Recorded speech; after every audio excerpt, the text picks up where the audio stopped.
वफाकी वज़ीर मौसमियाती तब्दीली डॉक्टर मुसद्दिक मलिक ने कहा है कि आलमी कार्बन अखराज में पाकिस्तान का हिस्सा 1% से भी कम है, लेकिन पाकिस्तान मौसमियाती खतरात से सबसे ज़्यादा मुतासरा ममालिक में शामिल है।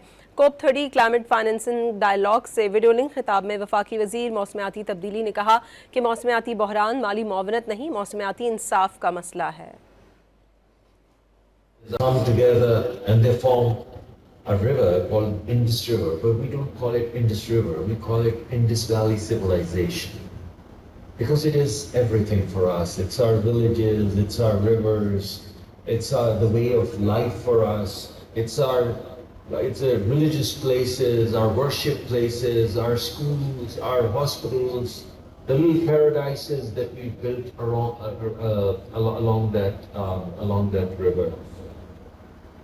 So it's amazing when you see that the same beautiful scenery which has been a source of joy for thousands and thousands of years all of a sudden now is associated with the devastations of flood.